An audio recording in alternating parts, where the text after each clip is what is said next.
الصلاة على أهلها محمد وقد قال الله تبارك وتعالى في كلام المجيد وفرقان الحميد بسم الله الرحمن الرحيم إن الدين عند الله الإسلام مل کے صلوات پڑھیے محمد والے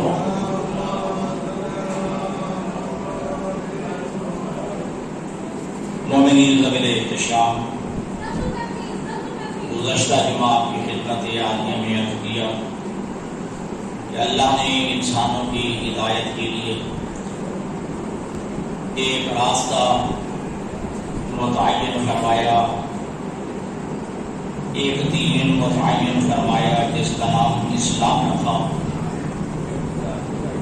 اور اسلام دو حصوں پر مشتمل ہے، یعنی یہ دین اسلام مجموعہ ہے، مرکب ہے دو چیزوں کا، ایمان اور عمل، عقیدہ اور عمل، اور جن چیزوں پر ابھی ایمان اور عقیدہ رکھنا واجب ہے ان کو اصول دین کہا جاتا ہے، اور جن چیزوں پہ عمل کرنا ہے، جن چیزوں کو بجا لانا ہے اس کو فروع دین کا نام دیا جاتا ہے۔ اور گزشتہ جمعہ عقیدے کی اہمیت، عقیدے کی ضرورت اور عقیدے کی فضیلت کے حوالے سے عرض کیا۔ انسان کے جتنے بھی اعمال ہیں، احکامات ہیں، فروعات دین ہیں، ان کی قبولیت کا دار و مدار اور انحصار عقیدے پر ہے۔ اگر انسان کا عقیدہ درست ہوگا تو انسان کے اعمال بھی قبول ہوں گے۔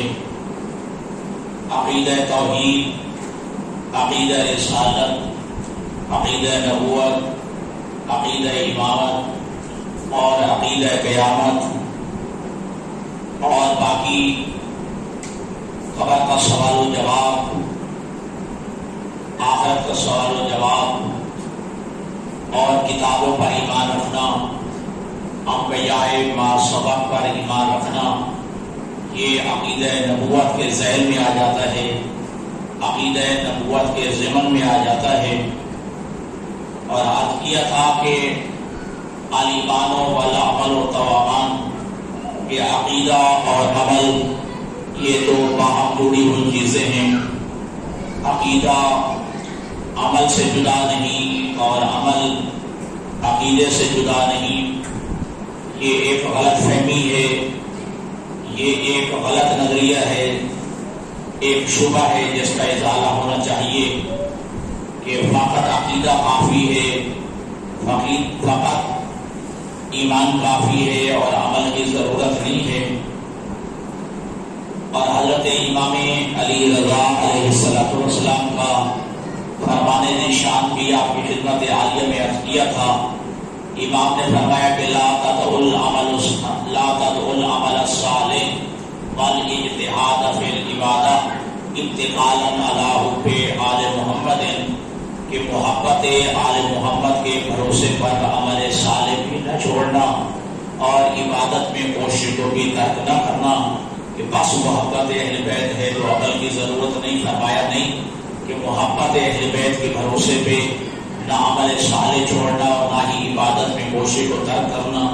اور پھر فرمایا وَلَا تَدْعُوا حُبَّ آلِ مُحَمَّدٍ اتِّقَالًا عَلَى الْعِبَادَةِ، اور عبادت کے بھروسے پہ اور نمازوں کے بھروسے پہ ہم اہل بیت کی محبت بھی نہ چھوڑنا، کیونکہ یہ دونوں ایک دوسرے کے بغیر قبول نہیں ہیں۔ ہماری محبت جو ہے وہ قبول نہیں ہے جب تک ساتھ عمل نہ ہو، اور عمل بھی اس وقت قبول نہیں جب تک ساتھ ہماری محبت نہ ہو۔ گویا امام نے فرما دیا کہ عقیدہ تب قبول ہو سکتا ہے جب ساتھ عمل صالح ہو، اور عمل صالح تب قبول ہوگا جب انسان کے اندر عقیدے کی مضبوطی اور پختگی ہو۔ تو یہ تفصیلی میں عرض کر چکا۔ عمل کی اہمیت کے حوالے سے یہ جملہ کہنا ہی کافی ہوگا کہ حضرت امیر المومنین علی ابن ابی طالب علیہ السلام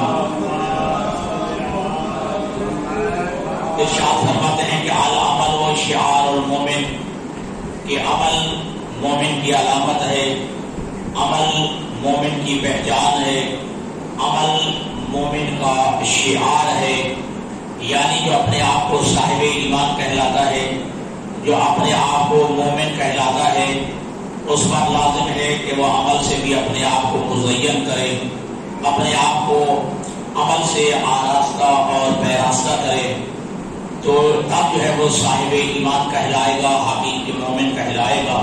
تو العمل و شعار المومن، یہ عمل مومن کی علامت ہے، عمل مومن کی پہچان ہے۔ اگر کہ ہمارے معاشرے میں ہم اپنے بھی کچھ پہچانیں بنا رکھی ہیں، اپنی علامات بنا رکھی ہیں، وہ ہم نے بنائی ہوئی ہیں کہ مومن کی یہ علامت ہے، مومن کی یہ علامت ہے، شیعہ ہونے کی یہ علامت ہے، یہ ہم نے بنائی ہے۔ لیکن امیر کائنات فرماتے ہیں کہ العمل و شعار المومن، علی فرماتے ہیں میرے نزدیک مومن کی علامت عمل بیانہ ہے، میرے نزدیک جو ہے مومن کی پہچان اور شعار عمل ہے۔ اور چونکہ یہ ایام سفر گزر رہے ہیں تو حضرت امام حسن عسکری علیہ السلام ارشاد فرماتے ہیں کہ علامات المومن خمس، مومن کی 5 علامتیں، بہتر دیکھیے گا کہ مومن کی 5 علامتیں ہیں۔ پہلا حضرت امام حسن عسکری فرماتے ہیں مومن کی پہلی علامت یہ ہے کہ وہ نماز میں بسم اللہ الرحمن الرحیم بآواز بلند پڑھتا ہو۔ اور ہمارے تمام ائمہ نے یہی حکم دیا ہے کہ پیغمبر سے لے کر امام مہدی علیہ السلام تک کہ مومن کی یہ علامت یہ ہے کہ جب نماز پڑھنا شروع کرے تو بسم اللہ الرحمن الرحیم کا آواز بلند پڑھے گا۔ تو یہ مومن کی پہلی علامت ہے کہ وہ بآواز بلند بسم اللہ الرحمن الرحیم پڑھتا ہو۔ اور دوسری علامت امام حسن عسکری فرماتے ہیں التخطب بالیمین، کہ اپنے دائیں ہاتھ میں انگوٹھی پہنتا ہو، دائیں ہاتھ میں انگوٹھی پہنتا ہو، یہ مومن کی علامت ہے۔ اور انگوٹھی بھی کیسی ہونی چاہیے کہ جس میں وہ نگینہ چڑھا ہوا ہونا چاہیے، وہ پتھر چڑھا ہوا ہونا چاہیے کہ جس کا ائمہ نے حکم دیا ہے، عقیق ہے، فیروزہ ہے، یاقوت ہے، در نجف ہے، ٹھیک ہے، یہ جو پتھر جس کے اندر جڑا ہوا ہو وہ انگوٹھی پہننا یہ مومن کی علامت ہے، اور وہ بھی دائیں ہاتھ میں پہنتا ہو۔ اور پھر ایک بات جعفری کی طور پہ عرض کر دوں کہ مرد کے لیے فقہ جعفری میں سونا پہننا حرام ہے، مرد کے لیے فقہ جعفری میں سونے کا استعمال حرام ہے، ٹھیک ہے جی۔ عورت کے لیے جائز ہے کہ وہ سونے کا استعمال کر سکتی ہے، لیکن مرد کے لیے فقہ جعفری میں جو ہے سونے کا استعمال حرام ہے، سونا پہننا حرام ہے۔ تو لہذا وہ انگوٹھی جو ہے پھر وہ سونے کی نہیں ہونی چاہیے، چاندی کی ہونی چاہیے۔ اور مرد کے لیے ویسے سونا پہننا حرام ہے، اور لوہے کا پہننا معصومین کے نگاہ میں اور فقہ جعفری میں مرد کے لیے جو ہے یہ لوہے کا پہننا استعمال کرنا یہ مکروہ قرار دیا گیا، چاند سونا حرام قرار دیا گیا ہے، اور لوہے کا استعمال جو ہے لوہے کا چیز پہننا یہ مرد کے لیے جو ہے مکروہ قرار دیا گیا ہے۔ مرد کے لیے چاندی کا استعمال جو ہے وہ جائز ہے۔ تو امام نے کیا فرمایا کہ مومن کی پہلی علامت کیا ہے کہ وہ نماز میں بسم اللہ الرحمن الرحیم با آواز بلند پڑھتا ہو۔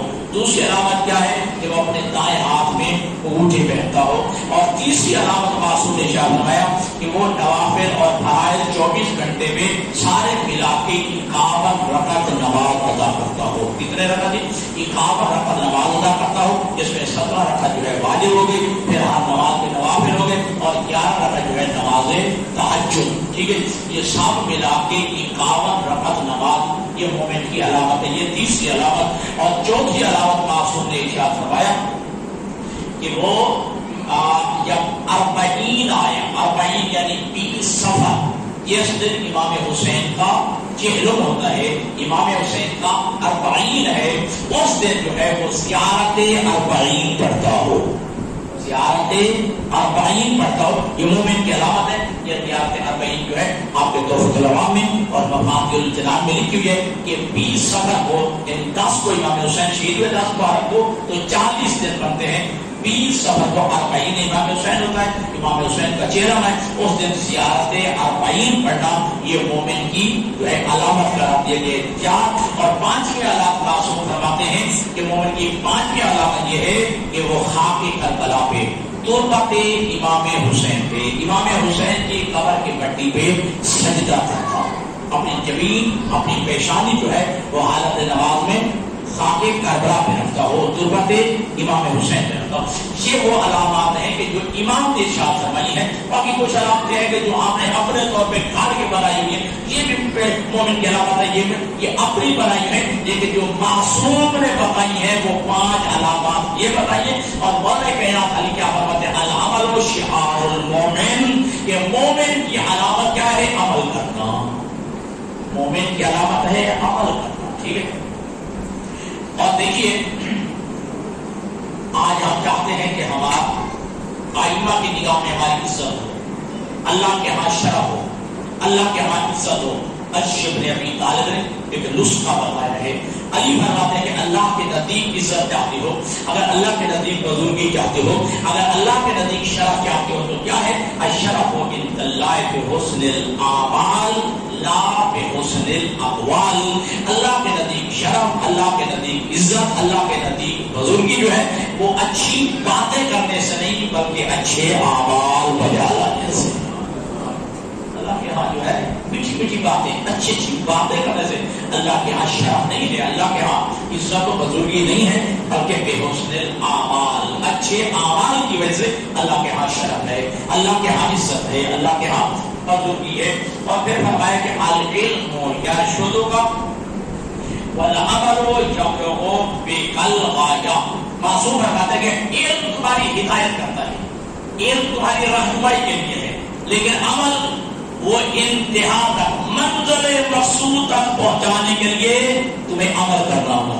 علم تمہیں ہدایت کرتا ہے، علم رہنمائی کرتا ہے، علم ہو جائے گا، ٹھیک ہے، نماز یاد کرنا یہ علم، ٹھیک ہے جی، احکامات کا یاد کرنا یہ علم ہے، وضو کا سیکھنا یہ علم ہے، توجہ کیجیے گا، طہارت اور نجاست کے مسائل سیکھنا یہ علم ہے۔ اب مقصد جو منزل مقصود تک تمہیں کون پہنچائے گا؟ علم کو بجا لانا، ان چیزوں پر عمل کرنا۔ علم کو حاصل کر کے فرمایا کہ العلم یرشدک، علم تیری رہنمائی کرتا ہے، علم تیری ہدایت کرتا ہے، لیکن والعمل یبلغ بک الغایہ، لیکن جو علم حاصل کر لیا ہے اس پہ عمل کرنا یہ تمہیں منزل مقصود تک پہنچاتا ہے۔ وہ منزل مقصود کیا ہے؟ وہ ہے اللہ کی رضا۔ منزل مقصود ہر انسان کی کیا ہے؟ اللہ کی خوشنودی، محمد و اہل بیت محمد کی خوشنودی۔ تو لہذا علم حاصل کرنے کے بعد اگر انسان چاہتا ہے کہ میں منزل مقصود تک پہنچاؤں اور وہ ہے رضا خداوندی، اور وہ ہے ٹھیک ہے خوشنودی پروردگار، وہ ہے محمد و آل محمد کی رضا، تو اس کے لیے آپ کو عمل انجام دینا ہوگا۔ بالعمل یحصل الثواب لا بالکسب۔ امیر کائنات کا غرور الحکم میں یہ فرمان موجود ہے، اور کائنات فرماتے ہیں کہ ثواب کا حصول عمل کے ذریعے ممکن ہے۔ جب تک عمل نہیں کریں گے ثواب ملے گا؟ ابی طالب نے ایک نفسیاتی بات کی ہے، اور جانب جو عقلی بات کی ہے کہ بالعمل یحصل الثواب، ٹھیک ہے جی، ثواب کا حصول عمل سے ممکن ہے۔ عمل کریں گے تو اجر و ثواب ملے گا، اگر عمل نہیں کریں گے تو اجر و ثواب بھی نہیں ملے گا۔ بس نماز کا جب لینا چاہتے ہیں، نماز کا ثواب لینا چاہتے ہیں، روزے کا ثواب لینا چاہتے ہیں، حج کا ثواب لینا چاہتے ہیں، زکات کا ثواب لینا چاہتے ہیں، صدقہ خیرات کا ثواب لینا چاہتے ہیں، مجلس کا ثواب لینا چاہتے ہیں، جشن کا ثواب لینا چاہتے ہیں، تو کیا ہوگا؟ بجانا ہوگا، تب ثواب نصیب ہوگا، ورنہ بغیر عمل کے ثواب حاصل نہیں ہوتا۔ بالعمل یحصل الثواب لا بالکسل، کہ ثواب کا حصول عمل سے ممکن ہے، لا بالکسل، سستی اور کاہلی اور بے عملی سے نہیں۔ پھر فرمایا یہ بڑا خوبصورت ہے، بالعمل یحصل الجنہ لا بالعمل، ایک عین کے ساتھ عمل ہوتا ہے اور ایک الف کے ساتھ، عین کے ساتھ عمل اور دوسرا الف کے ساتھ عمل۔ اور علی فرماتے ہیں کہ جنت جو حاصل ہوتی ہے وہ عمل سے ہوتی ہے، خالی خالی امیدوں اور آرزو کرنے سے جنت حاصل نہیں، ٹھیک ہے، جنت کا حصول ممکن ہے لیکن عمل کے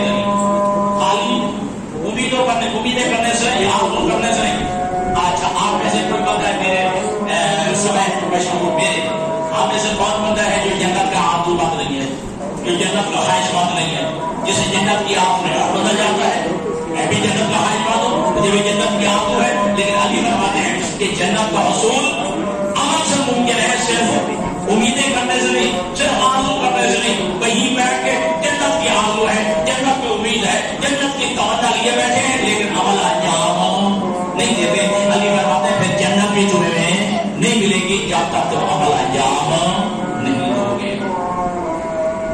اور یہاں ایک دوسرا جملہ ہے، یہاں شبل ابی طالب جیسے کہتے ہیں کہ 100% ایک جو ہے بات ہے، اور معاشرے کے حوالے سے الناس فی الدنیا فی الاموال و فی الآخرۃ فی الاعمال، یہ دنیا کی زندگی، لوگوں کی دنیاوی زندگی جو ہے وہ مال کے ساتھ ہے، اور آخرت کی زندگی اعمال کے ساتھ ہے۔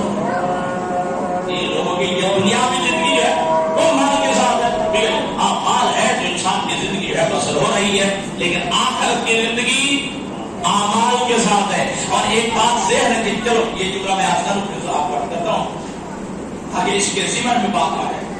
علی بن ابی طالب فرماتے ہیں من ابدا بہی عملہ لم یسر بہی نسبہ، جس بندے کو اس کا عمل پیچھے کر دے اس بندے کو اس کا نسب آگے نہیں کر سکتا۔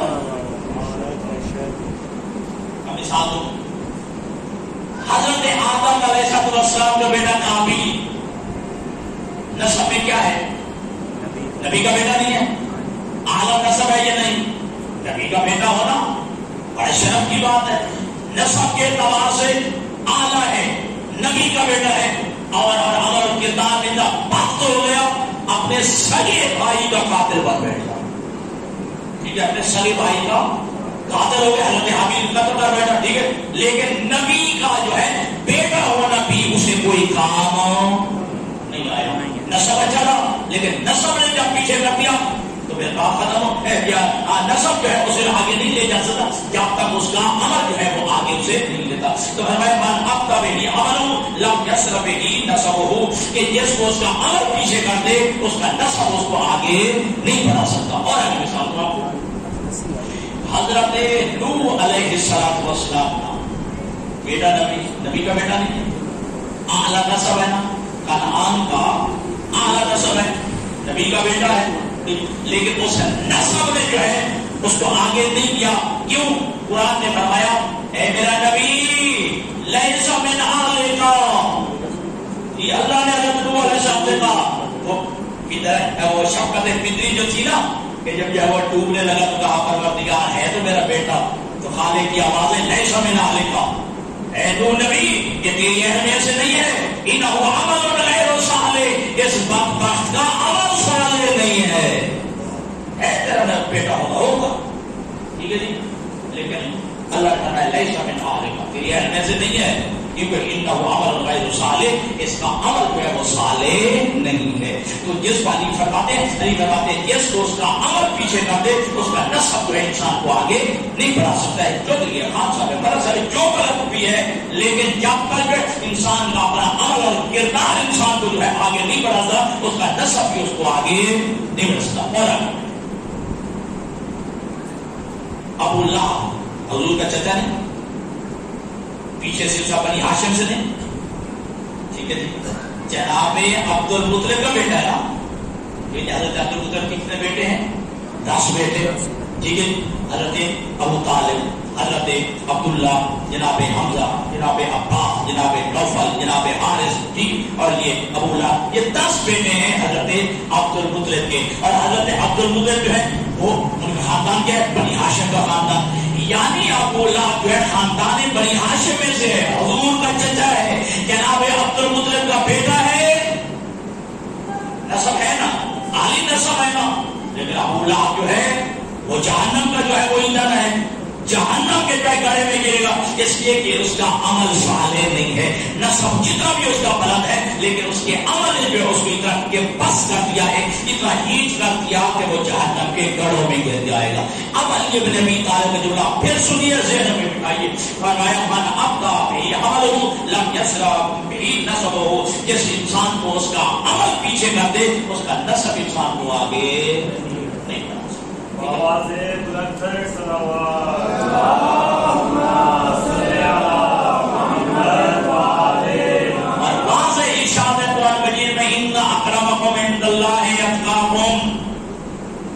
اللہ کے نزدیکوں میں سے صاحب عزت وہ ہے جو تم میں سب سے زیادہ متقی و پرہیزگار ہے. اے خان صاحب، چودھری صاحب، ملک صاحب بڑے خاندان کا، لیکن کردار میں پست ہے، کردار میں اینچ ہے، کردار میں جو ہے اس کو جو ہے کوئی جو ہے کردار کے حوالے سے وہ پستی کے گھروں میں پڑا ہوا ہے. پھر اس کی نسبت وہ موچی آلہ ہے، ٹھیک ہے جی، وہ خان آلہ ہے، پھر وہ جو ہے وہ کمین آلہ ہے جو تقوی کی آخری منزلوں پہ فائز ہے. یہی تو قرآن مجید کو آیات پڑھیں، جب تفسیر کے ساتھ پڑھیں ان میں یہی ملتا ہے. جب حضور کے ساتھ بیٹھتے ہوتے تھے نا جناب بلال، جناب صہیب رومی، جناب خبیب، ٹھیک ہے، یہ حضرات بیٹھے ہوتے تو یہ عرب کے سردار چودھری جو ہے نفرت کر کے گزر جاتی اور یہی کہتے اچھا یہی ہے وہ میں یہی جنت میں جانے والے.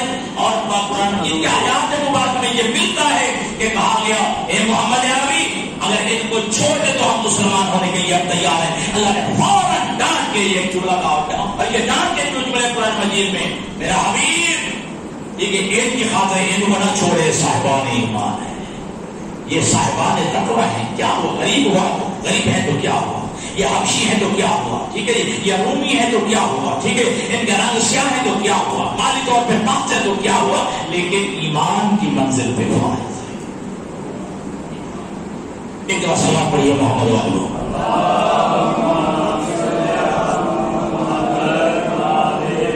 انسان کا کردار جو ہے انسان کو بلند و بالا کرتا ہے، انسان کی سیرت، انسان کا عمل جو ہے انسان کو بلند کرتا ہے. اگر انسان میں کردار نہیں ہے، انسان میں سیرت نہیں ہے، ایمان میں عمل نہیں ہے، اگر ذات پاک کا بہت بڑا بھی ہے تو اس کی ذات اس کو آگے نہیں بڑھا سکتی. حضرت امام جعفر صادق علیہ السلام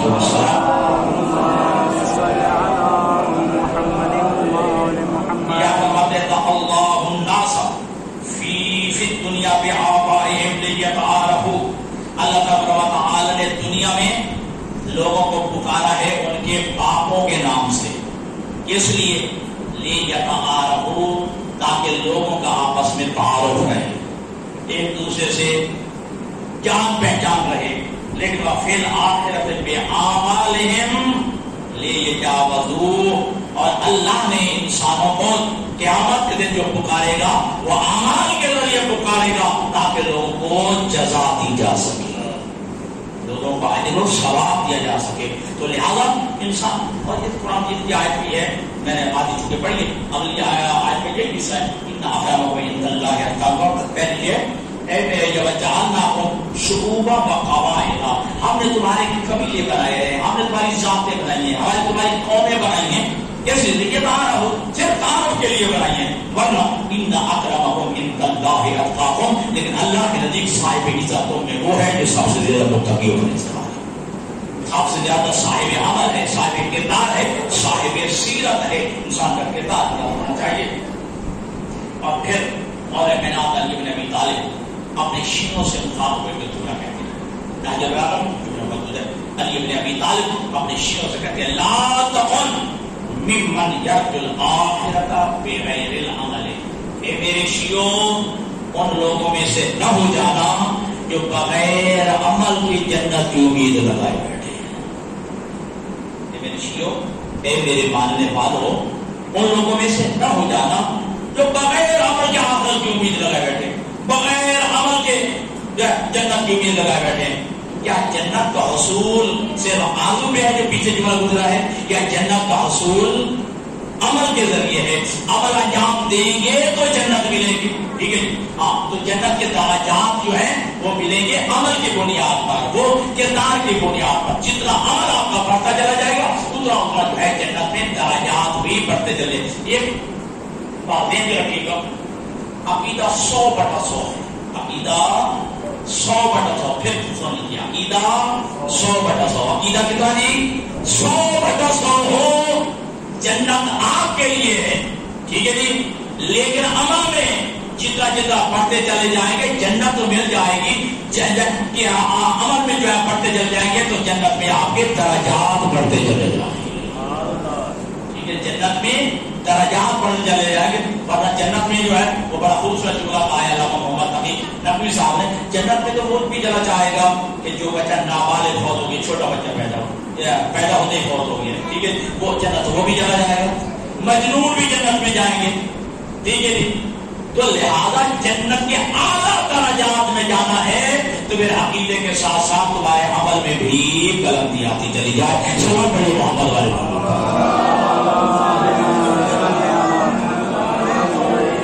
لا تکن ممن یرجو الآخرۃ بغیر العمل، اے میرے ماننے والوں ان لوگوں میں سے نہ ہو جانا جو بغیر عمل کے جنت کی امید رکھتے ہیں۔ یحب الصالحین ولا یعمل عملهم، دوسرا خوبصورت بڑا جملہ علی فرماتے ہیں ان لوگوں میں سے بھی نہ ہو جانا جو صالحین سے محبت کرتے ہیں، نیک لوگوں سے محبت کرتے ہیں لیکن خود نیکی انجام پتہ بڑا چلے جی، دیانتدار بھی ہے، امانت دار بھی ہے، شریف بھی ہے، جھوٹ بھی جاتا، تعریف ہے نیک لوگوں کی بڑی، آپ خود عمل کرنے کے لیے تیار نہیں ہے۔ تو علی فرماتے ہیں کہ ان لوگوں میں سے نہ ہو جانا کہ جو صالحین سے تو محبت کرتے ہیں لیکن لوگوں سے محبت کرتے ہیں لیکن خود نیکی انجام نہیں۔ اور تیسرا جملہ سنیے، اس سے بھی بڑا خوبصورت فرمایا یبغض المذنبین وهو احدهم، اے میرے ماننے والوں ان لوگوں میں سے بھی نہ ہو جانا جو گناہ گاروں سے نفرت کرتے ہیں لیکن خود گناہ چھوڑنے کے لیے تیار ہیں۔ اب سے یہ بتائیے مجھے سارے مجھے جواب دیں، گناہ سے نفرت ہونی چاہیے یا گناہ گار سے نفرت؟ جی گناہ سے نفرت ہونی چاہیے نا، گناہ سے نفرت ہوگی تب جا کر یہ گناہ گار سے نفرت شروع ہوگی، ٹھیک ہے جی۔ پہلے گناہ گار سے نفرت نہیں ہے، پہلے گناہ سے نفرت ہے، ٹھیک ہے۔ بالذات کا جملہ کہہ رہا ہوں، بالذات ہمیں یزید سے نفرت نہیں ہے، بالذات ہمیں یزید سے نفرت نہیں ہے۔ اصل جو ہے نفرت ان گناہوں سے ہے، ان کرتوتوں سے ہے جو اسے خلاف شریعت انجام دی ہے، ٹھیک ہے جی۔ اب چونکہ اس میں عمل پیدا ہوا، نادم نہیں ہوا، پھر اسے مصر رہا، اب اس گناہ کے نتیجے میں اس سے بھی نفرت پیدا، بات سمجھ آتی ہے؟ تو بالذات ہمیں جو ہے نفرت نہیں ہے، بالذات جو ہے نفرت جو ہے پہلے کیا گناہ سے نفرت ہے، اسے گناہ ایسا سر انجام دیا جو ناقابل معافی، جو انجام دیا ناقابل معافی گناہ انجام دیا، پھر اس میں مصر رہا ہے، ٹھیک ہے، اس پہ نادم نہیں ہوا، پھر بلکہ اس پہ فخر کرتا رہا۔ اب معلوم ہے کہ جب اسیران آل محمد قیدیوں کے دربار یزید میں پہنچے، اسے فخر کیا جو ہے جملہ کہا تھا، لیتا اشیاقی ببدر، کاش بدر والے میرے بزرگان ہوتے، بدر والے میرے سردار ہوتے، بدر والے میرے جو ہے وہ آبا اجداد ہوتے، اور آج دیکھتے کہ میں نے علی کا بدلہ ان کی بیٹیوں سے کیسے دیا۔ یہ علی نے میرے آبا و اجداد کو قتل کیا تھا، یہ علی نے جو ہے ہمارے آبا و اجداد کے بتوں کو توڑا تھا۔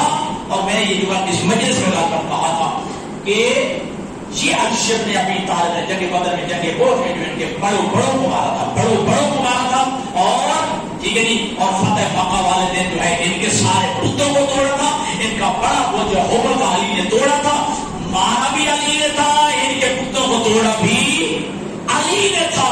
وہ بغض اور کینہ جو ہے ان کے سینوں میں علی کا رہ گیا، وہ علی کا بغض، علی کا کینہ جو ان کے سینوں میں رہا، اور ابھی جو ہے پیغمبر کی آنکھیں بھی بند نہیں ہوئی تھی کہ وہ کینہ زہر ہو گیا، وہ بغض زہر ہو گیا، اور یہ کینہ جو علی کے بارے میں بھرا ہوا تھا، وہ کینہ کا نتیجہ کیا نکلا؟ وہ علی کی بیٹیوں کو سامنا کرنا پڑا۔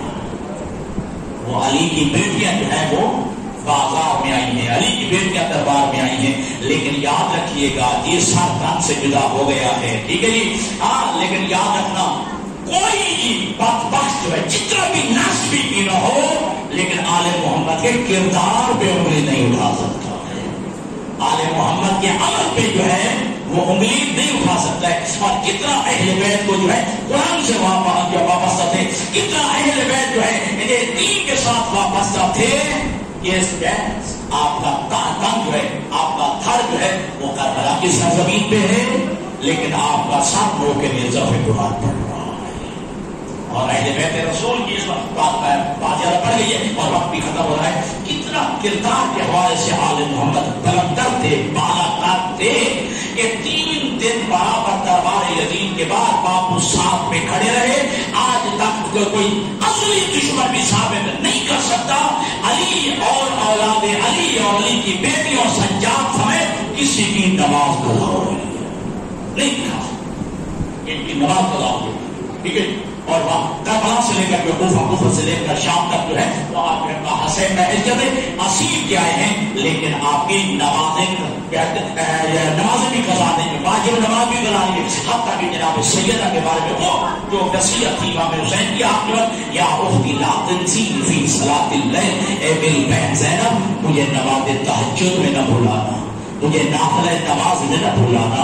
ہاں، اور علی بن ابی طالب کی بیٹی نے واجب نماز تو اپنی جگہ میں، علی کی بیٹی کی نماز تہجد بھی قضا نہیں ہوئی ہے. اور یہی وجہ ہے کہ جب زندان شام میں دیکھا سید سجاد نے کہ علی کی بیٹی بیٹھ کے نماز پڑھ رہی ہے تو کہا پھوپھی اماں جی شریعت کا حکم ہے جب تک ممکن ہو کھڑے ہو کے نماز پڑھنی چاہیے. کہا بیٹا میں اتنی کمزور ہو گئی ہوں، اتنی لاغر ہو گئی ہوں، میں کھڑے ہو کے نماز نہیں پڑھ سکتی. کیوں؟ اس لیے کہ کھانا اور پانی اتنی کم مقدار میں آتا ہے، میں اسیروں میں تقسیم کر دیتی ہوں، جی یتیم بچوں میں تقسیم کر دیتی ہوں، میں بھوکے رہ جاتی ہوں. کچھ میں ناتوانی آ گئی ہے، کچھ میں کمزوری آ گئی. لیکن باہر 200 آل محمد وہ اہل بیت رسول کے عظیم فرد ہیں کہ آج تک ان کا کردار عالی تر کردار ہے اور ان کا کردار اتنا عظیم اور مرتبہ ہے کہ آج تک دشمن بھی ان کے کردار پہ انگلی نہیں اٹھا سکا.